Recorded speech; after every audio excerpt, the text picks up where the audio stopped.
On November 14, 1942, operator Al Hamilton faced a lethal minus 65 degrees Fahrenheit on Section 256 of the Alcan Highway, beside a completely frozen Caterpillar D8. His diesel fuel was turning into solid wax. The ground pressure of the 23-ton machine didn't matter if the tracks couldn't spin. Hamilton had to make a decision before the entire undercarriage froze solid into the Yukon muskeg. A thick ice fog settled over Section 256 of the Alcan project. The wind chill factor dropped the effective exposure down to a lethal minus 87 degrees Fahrenheit. Could a fleet of standard construction dozers survive a subarctic winter that was literally shattering cast iron components? The answer depended entirely on the desperate ingenuity of the men running the iron. To understand how Hamilton ended up burning his own gear, we need to go back to March 1942. The U.S. Army Corps of Engineers needed a supply road built through Canada to Alaska. The weapon of choice was the Caterpillar D8, powered by the dependable D13000 six-cylinder diesel engine.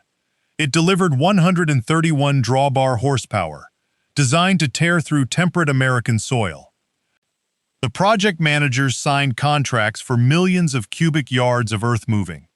The schedule required clearing up to 15 miles of dense wilderness every single day to beat the winter. This road was the top strategic priority for North American defense. If these machines failed to punch through the Canadian wilderness, the entire Alaskan territory remained isolated from Allied reinforcements. Mechanic Superintendent Carl Nelson inspected the first shipment of iron at Dawson Creek. He knew the factory specifications by heart, but the factory had never tested these seals in subarctic muskeg. If the fleet went down, manual clearing would cost 20 times more and take years. The military math was simple. No heavy bulldozers meant no highway before the freezing weather locked the continent down. Hamilton operated using a direct drive setup, relying on standard cable controls to actuate his massive blade.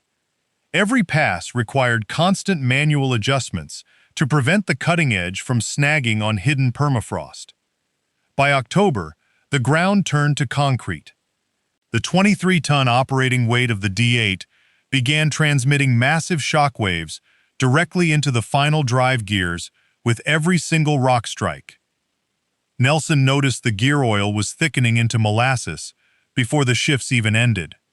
The operators were maintaining their production targets, but the mechanical strain was becoming unsustainable. Subscribe if you value content built on real iron and honest operators. Comment if you have ever kept a diesel idling for days to prevent freezing. Now, back to Hamilton.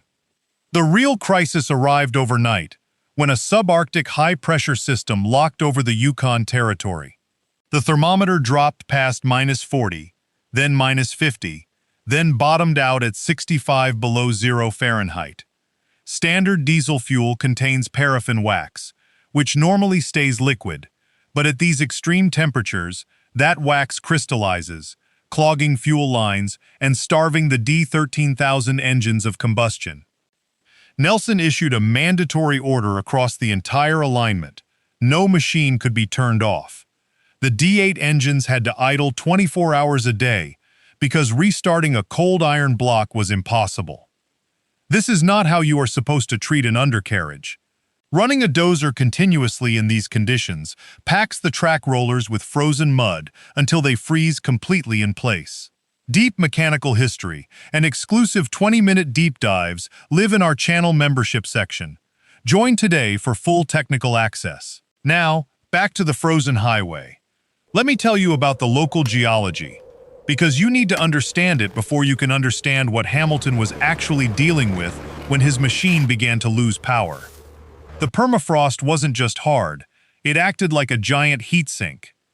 It leached every watt of thermal energy from the D8's final drive housings, dropping the internal lubricant below its pour point. On November 14th, Hamilton's machine shuddered and locked up mid-push. The final drive had frozen solid, cementing the gears into 23 tons of unyielding, motionless American iron.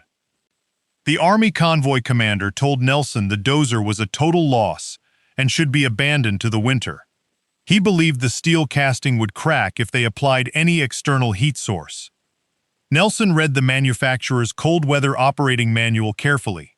The manual warned that open fires near the final drive seals would destroy the leather gaskets. Nelson made a different call. Hamilton was miles from the nearest supply depot, and his own feet were losing sensation inside his leather work boots. He pulled his boots off, knowing the survival of the machine meant his own survival. He soaked his heavy leather boots in precious starting fluid and placed them directly under the frozen final drive casing. He struck a match, sacrificing his primary footwear to thaw the iron. The leather burned slow and hot, channeling direct thermal energy into the frozen casing. Nelson stood watch with a pry bar, waiting for the heavy gear oil to liquefy inside the steel housing. For 40 minutes, the small fire flickered against the massive metal casting. If the steel expanded too quickly under the localized heat, the expensive final drive housing would crack wide open. The gears gave a sudden, loud metallic groan as the heat broke the icy bond. Hamilton jammed his canvas-wrapped feet onto the pedals and engaged the master clutch. The D13000 engine roared back to life, and the tracks tore through the frozen muck once more. The breakthrough at Section 256 was back on track because one operator refused to lose his machine. You see, standard operational procedures don't account for subarctic isolation. If Hamilton hadn't thawed those final drives using his own gear, the next replacement part was 3 weeks away by dog sled. Running iron without proper footwear meant Hamilton had to navigate the clutch and brake pedals using heavy canvas rags tied with copper wire. Every engagement required pure mechanical feel. By the time the Pioneer Road linked up with the Southern Advance, Hamilton's single Caterpillar D8 had moved over 80,000 cubic yards of frozen subarctic material without a single factory replacement casing. The Alcan Highway opened up the northern front months ahead of official military projections. This feat proved that heavy American crawler tractors could operate continuously in conditions previously deemed unworkable by modern engineers. Support this independent machinery research by hitting the thanks button below to buy a coffee for the next build. Let's continue with the legacy of these legendary boot burners. The leather gaskets that Nelson worried about actually survived the heat. The thick soot layer created by the burning boots insulated the delicate inner seals from the direct touch of the open flame. Caterpillar's metallurgical choices during the early 1940s used high-nickel alloy steel for the drive gears. This composition allowed the components to absorb sudden high-impact loads even when the oil dropped below 0 Fahrenheit. Nelson documented that the D8 units which stayed running continuous shifts required 80% fewer top-end engine rebuilds than the units that were turned off during the subarctic nights. Once the final drives thawed, Hamilton's crew hit a record-breaking pace. They were clearing up to 3,000 linear feet of dense, frozen path every 12-hour daylight shift. The Army eventually flew in replacement footwear for the boot-burning operators. The supply manifest simply listed the high-priority cargo as industrial insulation components for heavy machinery operators. Hamilton refused to step down from the seat even after the fresh boots arrived. He finished his section of the Alcan Highway wearing his canvas wraps underneath the new-issue military winter gear. The Alaska Highway was completed in October 1942, spanning over 1,700 miles. It remains one of the greatest infrastructure achievements achieved under wartime mobilization constraints. Nelson's technical logs from the project became foundational reading for Caterpillar's engineering department. The field modifications developed along the Alcan Highway led directly to the factory design of dedicated winterization packages. Later production models of the D8 integrated factory fuel primers and insulated engine side enclosures. These improvements allowed the machines to handle subarctic operations without requiring operators to sacrifice their personal clothing. The highway alignment carved out by those original 23-ton cable dozers forms the exact route used by modern freight carriers today. The grade established in the frozen wilderness never shifted. Most of the original 1942 fleet was worked down to their frames and left in local equipment graveyards along the road. They had given every single hour of operational life back to the frozen earth. But for the men who ran them, the D8 earned a status that went beyond standard equipment metrics. It became the definitive symbol of industrial survival in the most punishing environment on Earth. The final calculations proved that the physical limits of the equipment were ultimately determined by the human willpower behind the controls. The iron simply followed the decision of the operator.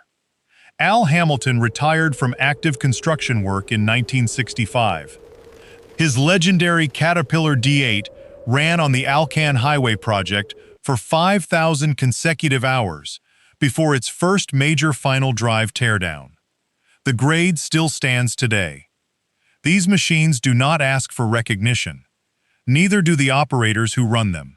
They just push. If you had been standing on that frozen track frame at 60 below zero, would you have dropped your own boots into the flames to keep the push moving? Let it sit. Subscribe for more raw equipment history. If you ran, repaired, or inherited classic iron, share your machine, job, and hours in the comments below. We want to hear from the operators.